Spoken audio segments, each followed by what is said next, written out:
Hi guys, and welcome back to Stir Crazy. Yeah, we're back at Dr. Inks this week, guys, and I'm going to be taking you through your masterclass this week. Before we get going with our cocktails, I'm just going to go over what's in the box this week, guys, as it's going to be slightly different, but nothing to worry about. So you'll all have received, the usual box. First things you'll notice is if you have purchased this week's classic cocktail, it will be in your little pouch with the number 6 on it. And then, different from usual, guys, you're going to have 5 of the little plastic bottles this week. Not to worry about it, it's nice and simple to remember. Basically, the first drink is going to be using bottles 1, 2, and 3, and then the second drink is using bottles 4 and 5. So, easiest way, just get bottles 1 to 3 out of the box now, leave 4 and 5 in the box, as that's going to be the second drink. You'll also have a straw, that's going to be going with our first drink, so place that one with it. And then you should have a little garnish bag, sealed up with a piece of baby corn, and some dried cranberries. My straw fell off. I'll get it in a second. Some dried cranberries and some baby corn. The dried cranberries are going to be the garnish for the first drink, so probably best to get those out now and put them to one side. Ready. Glassware we're going to be using this week, guys. Every drink is served in a rocks glass or whiskey tumbler, something like this. So you're going to need 3 of those if you have the classic, or just 2 if you're not taking part in the classic. As always, guys, I'm going to remind you every week until you get in the habit of doing this. Let's get those glasses in the freezer, get them nice and icy cold. It really does make a difference freezing your glasses. It keeps your drink colder for longer, and it gives you that lovely frosted effect as well, as it really does affect the way our drinks are. In terms of ice this week, guys, we're going to be using 2 different kinds. Your traditional cubed ice, which I've got here, and then we're also going to be using some crushed ice. I've already pre-crushed mine. If you've never done crushed ice with us before, nice and simple, guys. What you want to do is you want to grab yourself a clean tea towel, grab a nice handful of your cubed ice, place that in the center of the tea towel, then just fold all your corners in, and then get something heavy. An ice scoop works, a rolling pin if you've got that, anything heavy-handed, and then I place it on a chopping board. You don't want to hit it onto a surface that you want to damage, something like a chopping board, and then basically just go to town on that ice. Smash it with a hammer! Crush it all up, get all those big cubes broken down until you're left with this lovely cracked or flaked ice that we can use.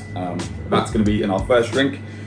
As always with ice, guys, as well, once you have done that, get it back in the freezer as well, especially the crushed. As crushed, you've increased that surface area, therefore that ice is going to melt way quicker, so get that one back in the freezer until you're ready to use it, otherwise you're just going to be left with a sludgy pile of water. So yeah, that's everything you're going to need this week, guys, so let's go ahead and make our first drink. Okay, so our first drink this week, guys, it's going to be the Cranberry. It's listed as drink number 1. Like I said before, you're going to need bottles 1, 2, and 3. I'm going to be explaining what's in those, and I'm going to be showing you how to make the drink if you don't have the bottles, if you ever want to come back and make this another time, which you should be able to, as I'm going to be teaching you how to make one of the ingredients from this drink in our tips, tricks, and hacks this week.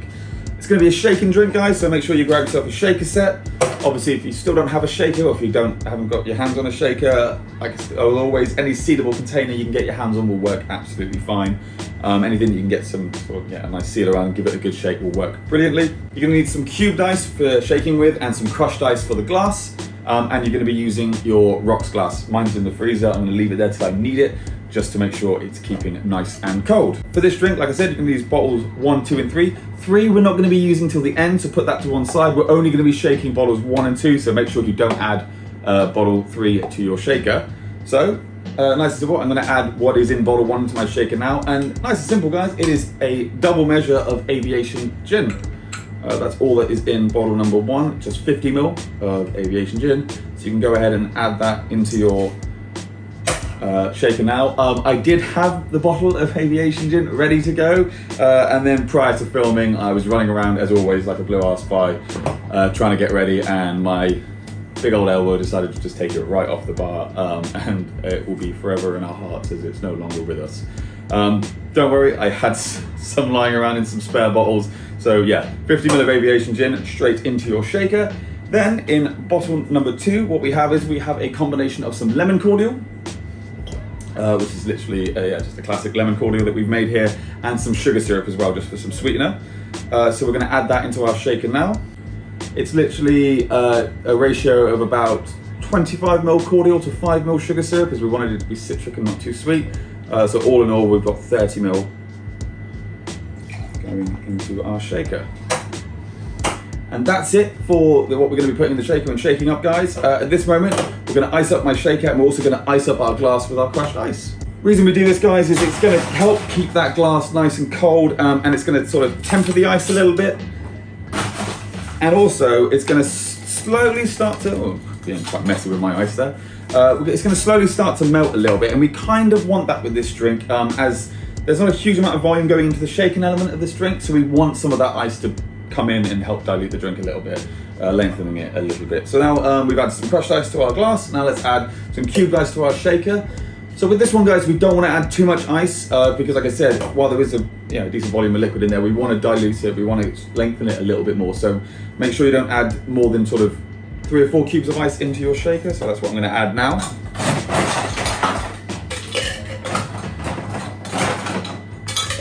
Yeah, it's literally just 3 or 4 cubes into your shaker. Seed it together, and I'm going to give it a good hard shake for around 10 seconds.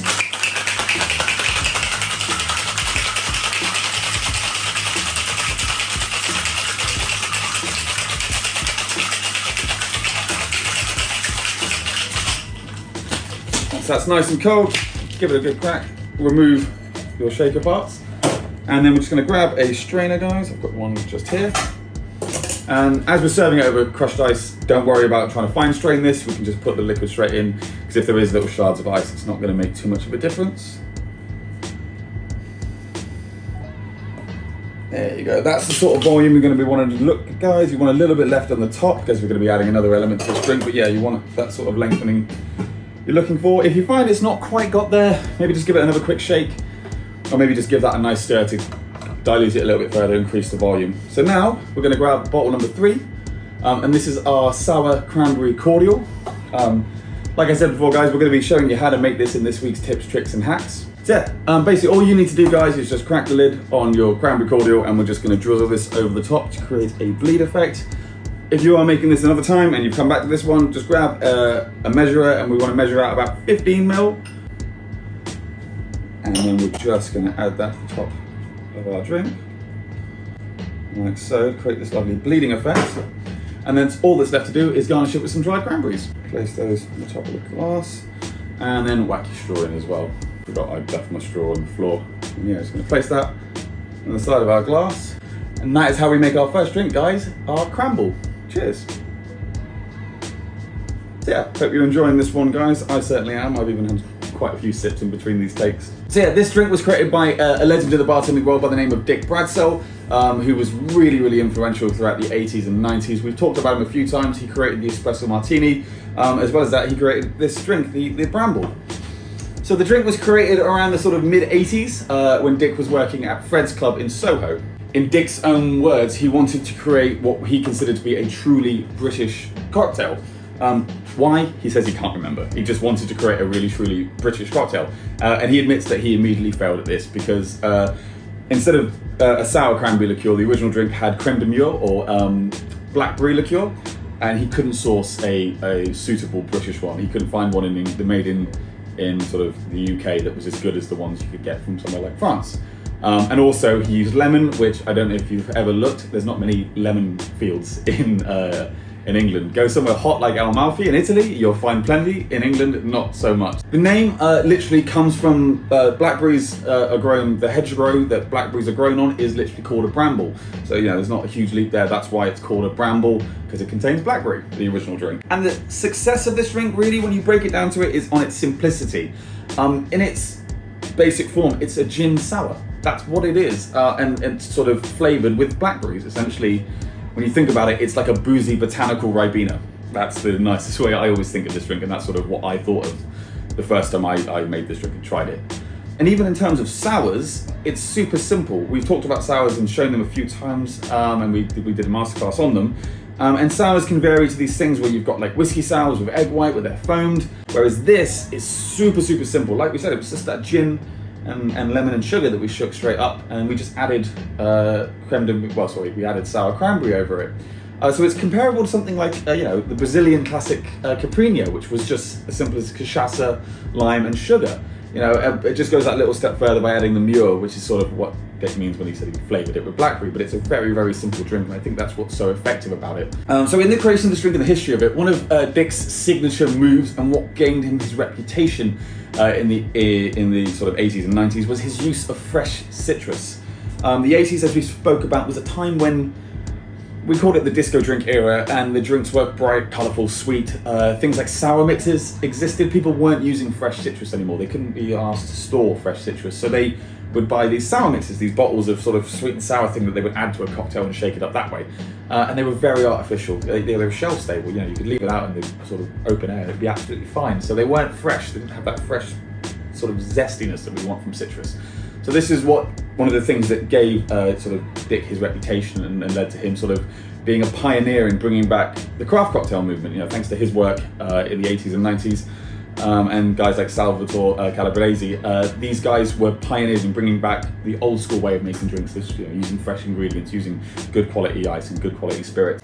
So this reputation that Dick was acquiring led to lots of brands approaching him. If you have a successful bar, if you do quite well, you usually find sort of the brands all come out of the woodwork and they're constantly pushing products on you.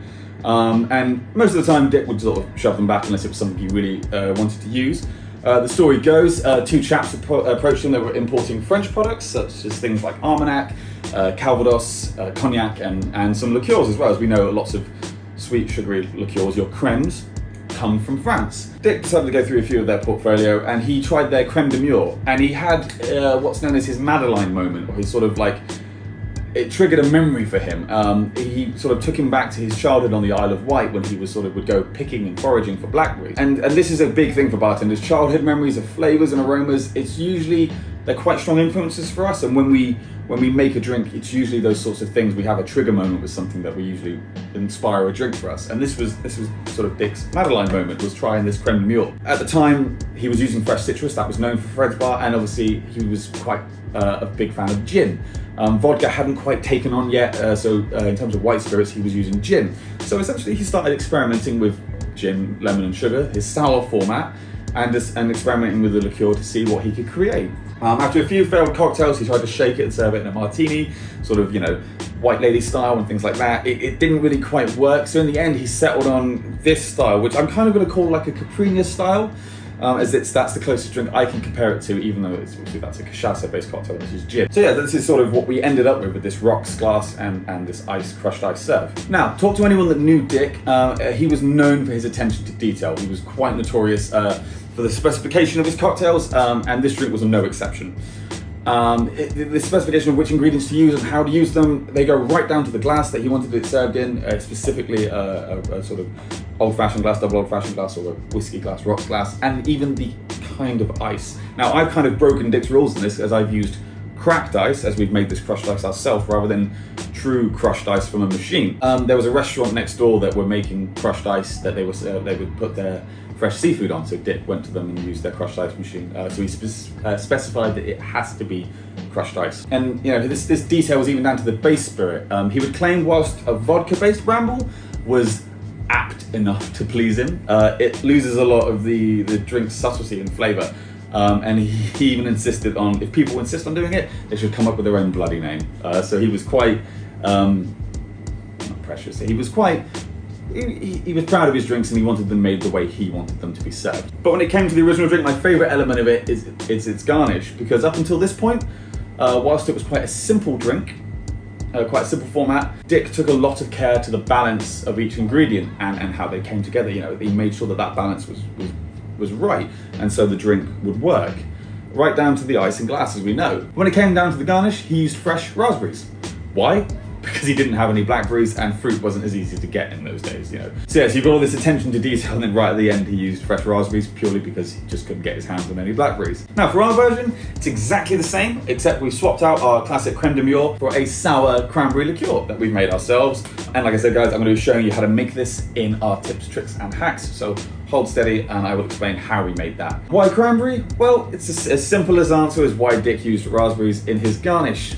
It's Thanksgiving themed, so why not cranberries? And we wanted to opt for dried cranberries, which were obviously fresh at one point, rather than that horrible can of cranberry sauce that you can get sort of from if you've ever gone to like an American food shop, you can get that horrible gelatinous tube of cranberry sauce. Yeah, we've got for a slightly better version of that. For the gin, we wanted to not just highlight American flavors in these drinks, we wanted to also highlight some American brands. So the gin we've used is an American brand, and we haven't used them just because they're American. It's showing that, you know, as we know over the last sort of 10 to 20 years, the gin market has gone boom, boom, boom, and it's still growing now. You know, we still get asked about all the gins that we serve when, well, we did, unfortunately, when the bar was still open. And it's expanding now, and gins aren't just sort of made in the UK, or the quality that, you know, the ones that the standards people go to aren't just in the UK. You can now get incredible gins outside of the UK, and the one we've used in this one is Aviation Gin. Aviation American Gin is also known as Aviation Gin. It's a brand of gin first produced in Portland, Oregon, by founders Christian Krogstad and Ryan Magarian in around 2006. It's referred to as an American dry gin, meaning the taste profile is less strongly juniper flavored than some other gin. It's produced by House Spirits Distillery. 7 flavoring ingredients are used in its production: juniper, lavender, sweet and bitter orange peel, cardamom, coriander, and Indian sarsaparilla and anise seed. It's a pot distilled gin and bottled at 84 US proof, meaning it's around 42% alcohol by volume. God bless Wikipedia, and as you can see from the window, my notes, as that was a lot to remember. But in all seriousness, this is a great example of a gin made outside of the UK. It's one of my go-to favourites. It comes in this beautiful Art Deco bottle, which I wish I could show you right now, but obviously I lost it. It broke. Enter bad Photoshop of Aviation Gin bottle here. Now, it was named for its classic, the classic Aviation cocktail, which is a sort of post-prohibition gin cocktail that came out, named obviously for the era of aviation. Now, it gained quite a large amount of attention a couple years back, 2018, when it was acquired by the actor Ryan Reynolds.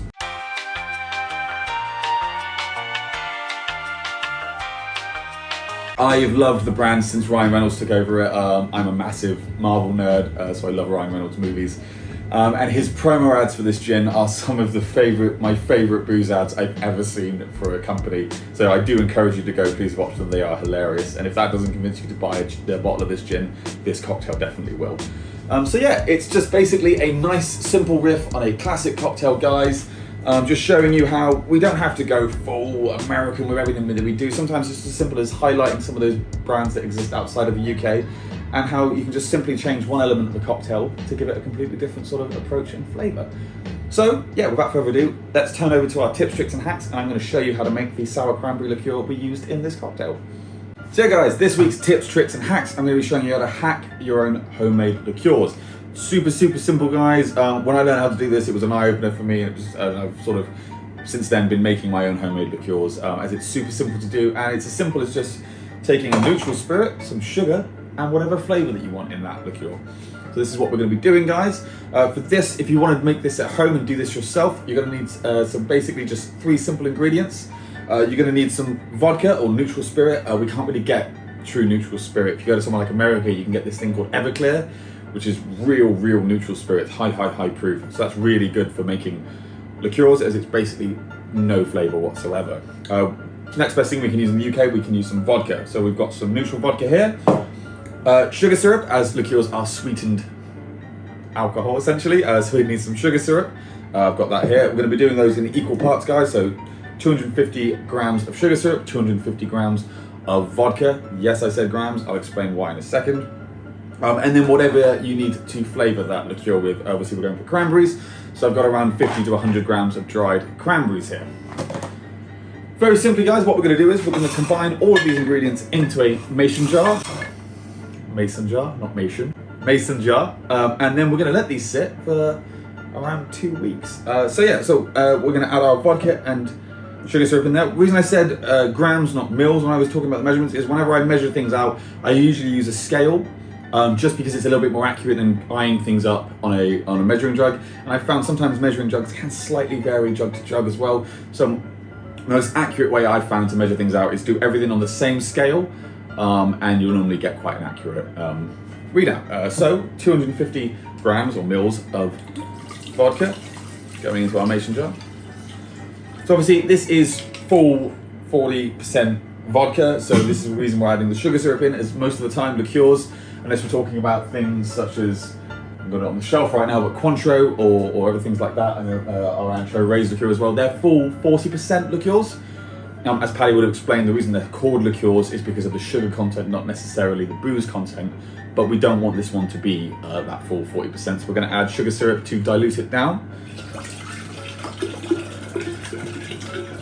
So that's ready to go. That's basically our base liqueur mix. That's just basically sweetened vodka at the moment.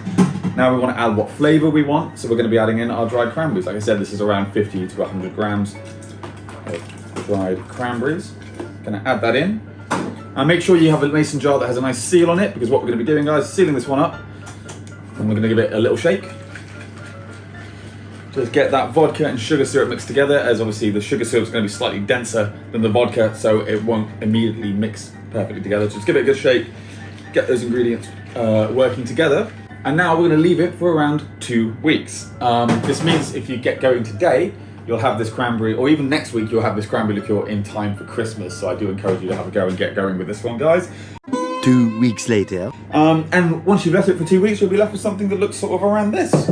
Obviously, slightly higher volume in this one, guys. This is something we've been working on for one of our Stir Crazy corporate masterclasses. So yeah, after about 2 weeks, what you see is that that liquid has taken on all of that deep red, rich color. And when you give it a whiff, obviously you can't smell this yourself, but you can get that sort of sour cranberry aroma with the drink. Basically what's left to do with this now, guys, is you want to grab yourself a sieve or strainer, like this, but much bigger.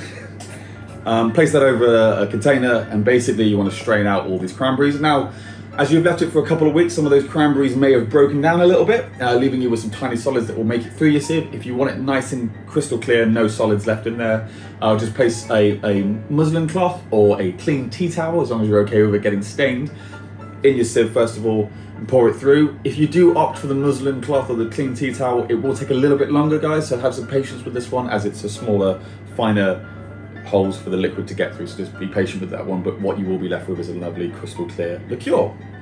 After that, guys, what you want to do is you want to store it in a sterilized bottle. A quick reminder on how to sterilize your own bottles, guys. Just give them a good rinse out in some hot soapy water, and then place them in an oven at 140 degrees until dry, and they will be nice and sterile. From there, you can add it into the bottle, and you will be left with your own cranberry liqueur. Now you can use this to recreate the cocktail we did in the first one. I've still got some left here and I'm still enjoying that one now. So you can use this to recreate this, as it's essentially lemon, sugar, gin, and some of the cranberry.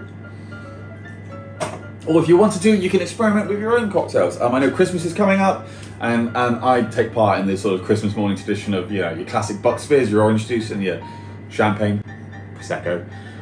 But why not add in some 20-25 ml of this one, guys, and you get like an orange and cranberry sort of Bucks Fizz instead, so it just highlights it a little bit. But if you're not a fan of cranberries and you're thinking to yourself, actually I don't really like cranberries and I don't really want a cranberry liqueur, easy enough, guys. You can do this with pretty much any berry or any stone fruit.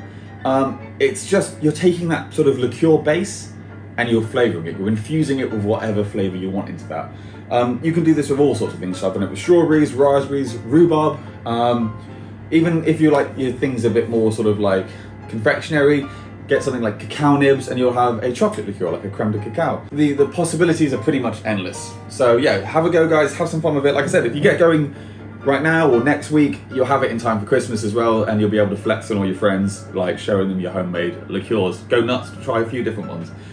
It's as simple as that, guys. So yeah, have a go. And if you do take part in this, guys, tag us, tag Stir Crazy in it. We'd love to see the creations you make, guys. We love seeing the cocktails you make and also the homemade ingredients that you guys make.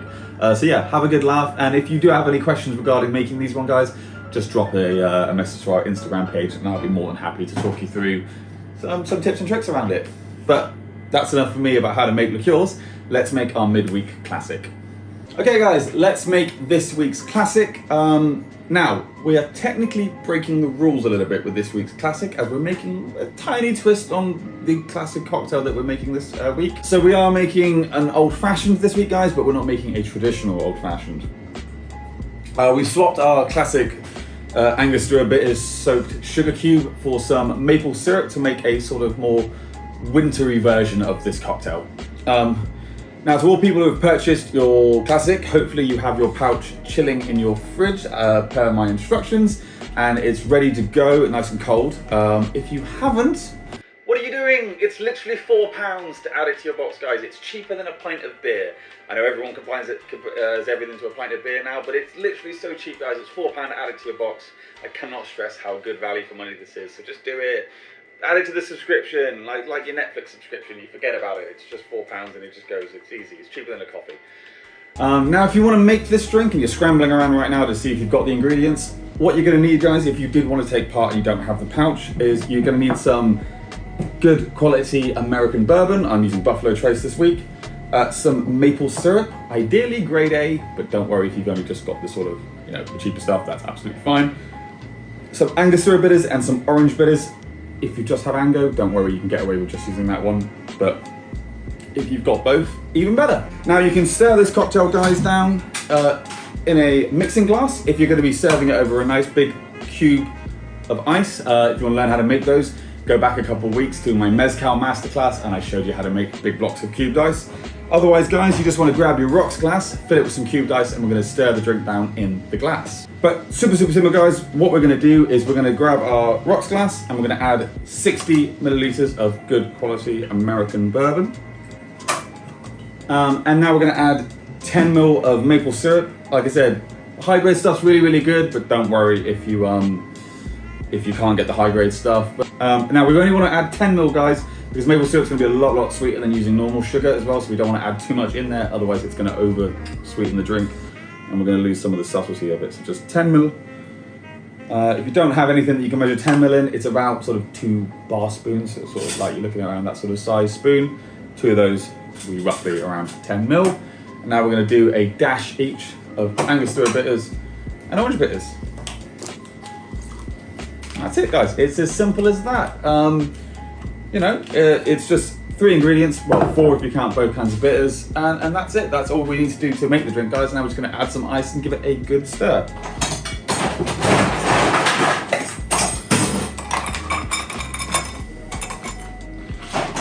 I do encourage you all to have a go at making some big ice at home as well, guys, because if you are making cocktails at home and you're going to sort of want to host as well, because I know obviously as per government instructions, we're now allowed to have 3 households mixing around the 23rd to the 27th.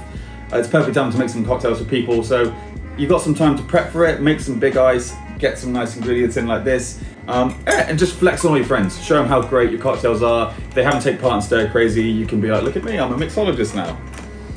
So yeah, add some ice to your glass, guys, give it a good stir. If you are going to be serving this over a block ice, I would say give it a mix in a mixing glass on the side. Otherwise, you can just stir it in glass until it's nice and diluted. With stir drinks like this, guys, as well, the best way to test if they are done is taste. Just grab your spoon, drop a little bit on your hand. If you still get that alcohol burn, if you still get that sort of, well, quite literal burn, just give it a quick stir for a bit more, just to lengthen it a little bit more. Otherwise, if it's ready to go, that's it. If you're one of my pouch guys, grab your glass, throw some cubed ice in there and just empty your drink over it. It's already diluted. I've already done the stirring for you guys. You just need to empty it in the glass. And that's the other thing about the pouch guys. They're so simple. You don't have to do anything for them. Just empty it into a glass and your drink's ready to go. It's super simple. And that's it. If you wanted to go a step further, you could grab yourself an orange and give it a nice big orange twist over the top of the glass. Otherwise, it's good to drink now, guys. So that's our classic for this week, the Maple Old Fashioned. Cheers.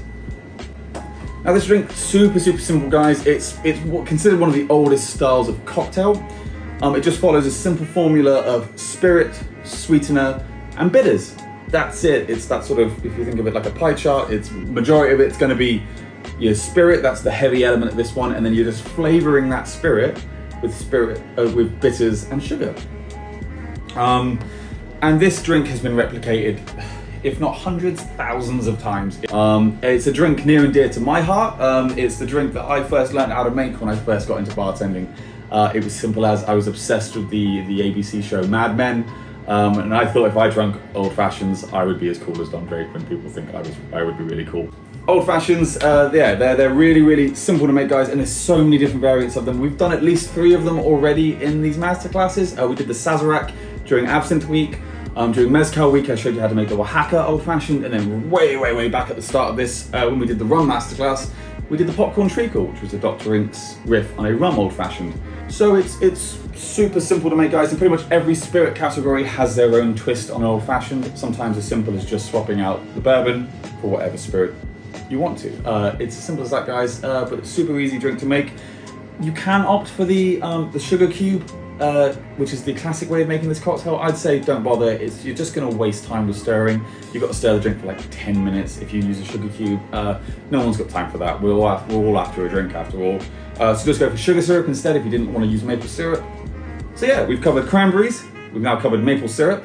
So now we're going to cover the most classic Thanksgiving ingredient, sweet corn. Okay guys, so for our second cocktail, we're going to be making a classic from the last Dr. Inks journal to come out before the bar sadly closed. We're going to be making the saber-tooth tail. Now the version we're going to be making today, guys, is very slightly different to the one we served in Dr. Inks, but still just as tasty. For this, you're going to need your bottles 4 and 5 and your baby corn garnish. You're also going to need your third and final rocks glass and some cubed ice for shaking, and we're going to be serving the drink over cubed ice. So, shake and drink, guys, so grab your shaker or whatever you're using to shake. So in bottle number 4, what we have is we have a combination of some Haigclubman single grain Scotch whiskey, Mellow corn whiskey, and some orange bitters, the ratio of which we've got 40 ml of Haigclubman. And then we've also, I don't need that lid anyway, 10 ml of Mellow corn whiskey. I'll be explaining a little bit more about what this is in a second, guys. And then a couple of dashes of orange bitters. And that's bottle 1, guys, so if you want to go ahead and add that one straight into your glass now, that's all ready to go. Sorry, into your shaker, not your glass. And then in our second bottle, guys, in bottle number 5, we have a combination of maple smoked sweet corn syrup. That's as simple as it's just whole corn on the cobs that we've smoked with maple wood, and then we've then juiced those corn kernels and then converted it into a sugar syrup. So you can, if you give that one a whiff, you can really smell the smoke that we've used in that one, guys. And that's in equal parts, so it's 15 ml of lime juice and 15 ml of sweet corn syrup. So we're gonna add 30 ml of that. I've got this already pre-mixed in my bottle here. For you guys, it's just bottle 5 if you wanna add that one into your shaker now. So yeah, if you were making this another time, if you happen to have some smoked sweet corn syrup on hand, it's just equal parts that to lime juice. Yeah. And that's everything we're going to need in our shaker, guys. Now all that's left to do is add some ice and give it a good hard shake.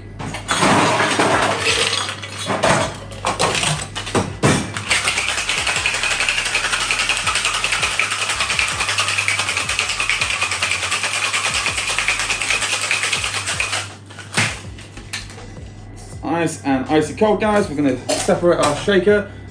Grab our rocks glass, which should be chilling in the freezer right now. If you forgot to do it for the first one, guys, I'd be disappointed if you haven't done it for the second one. Otherwise, make sure you add your ice first, otherwise it's not going to be cold enough. And then we're going to strain our drink. Yeah, lots of cubed ice in there, guys. Remember, more ice the better with these drinks. Grab your strainer. I'm just going to strain this liquid over my ice.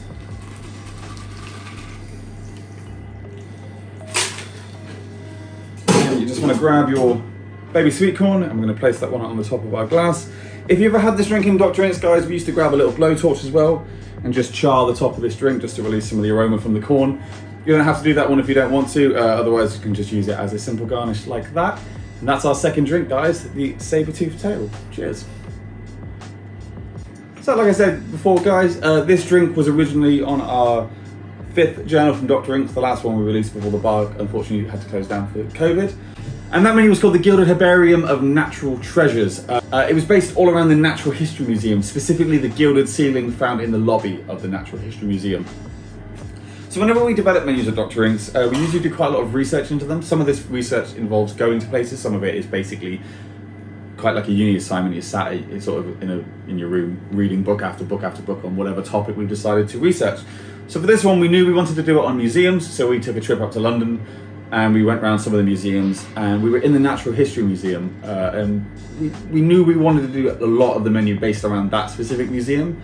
We were just looking for sort of our inspiration, what was going to sort of be our Madeline moment or our trigger moment that was going to be like something we looked at and thought, that's it, that's going to be the inspiration for the menu. And we were in the lobby of the Natural History Museum, and Paddy looked up and noticed that they had this beautiful gilded ceiling, all these beautiful panels of all these different plants on them with these Latin names. So we all grabbed our phones, as funny enough, none of us speak Latin, and we started Googling the names, and we realized they were names of sort of plants, fruits, all sorts of famous sort of grown crops from around the world. And this was our moment, this was our trigger moment, because we thought, wow, that's literally our menu laid out for us there. So we sort of took each of the panels and the name of them and decided each drink was going to be based on both a panel, so the specific ingredient that panel represented, as well as the natural treasure comes from one of the pieces of the museum's collection. So we're going to combine the two to create a cocktail. This drink, as the name dictates, is inspired by sweet corn, the sweet corn panel, and the saber-toothed tigers that they've got, the skeletons of the saber-toothed tigers they had at the museum. So we wanted to do sweet corn with this cocktail, guys, but we didn't want to be super obvious with what we used in the original drink, hence we went for Haigclubman. So Haigclubman is a single grain whiskey made up in Scotland. I'm not going to talk too much about it, as Paddy is covering Scotch whiskey in our masterclass next week. But essentially it's a single grain whiskey, which is slightly different from a single malt, that's been aged in a bourbon barrel. So rather than just going for bourbon, which was the quite obvious choice to use in this cocktail, we used Haigclubman, which has been matured in a bourbon barrel, which means it's been rested slightly in a bourbon barrel to sort of add some of that sort of charred corn aroma. Rather than using Mellow Clubman in the original drink, guys, we wanted to highlight more of this smoky aroma rather than the corn aroma. So we opted for Talisker originally, single malt Talisker, which is a really, really lovely smoky whiskey.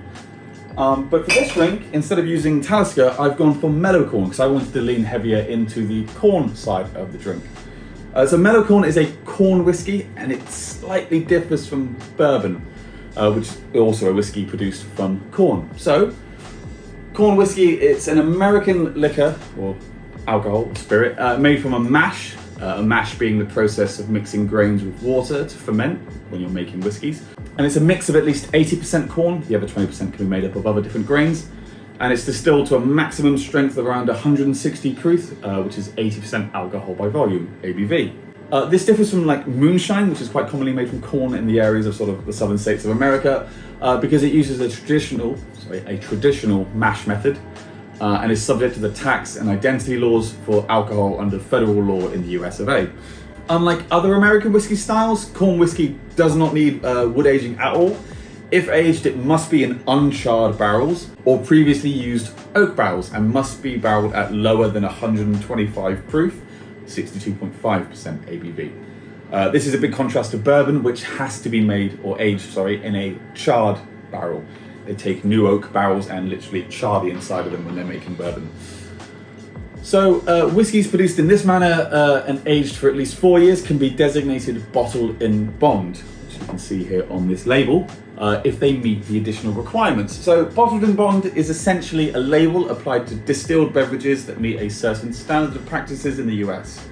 What those practices are coming to you thanks to Wikipedia again. So to be labeled as bottled in bond or bonded, the liquor must be, be the product of one distillation season, either January to June or July to December, by one distiller at one distillery. It must have been aged in a federally bonded warehouse under US government supervision for at least 4 years and bottled at 100 US proof. What does this all mean? It's just stipulations. It's just regulations that they introduce to control the quality of their whiskey. It's as simple as that. Lots of places have this. It's the reason why you can only call champagne champagne if it's made in Champagne, and the reason you can only call cognac cognac if it's made in cognac. It's just to have quality control, basically.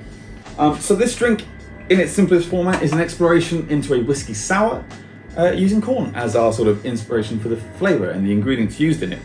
So like I said, we opted for Haigclubman, a whiskey that's been aged in bourbon barrels, which is a whiskey produced from corn. For this one I've served you guys, I've used Mellow Corn, which is about as corny a whiskey as you could get. And I've then thrown some orange bitters in there, with and then alongside our smoked maple wood sweet corn syrup. So it's pretty friggin' corny. So yeah, I hope you're enjoying that one, guys, and I hope you enjoyed all the other drinks as well.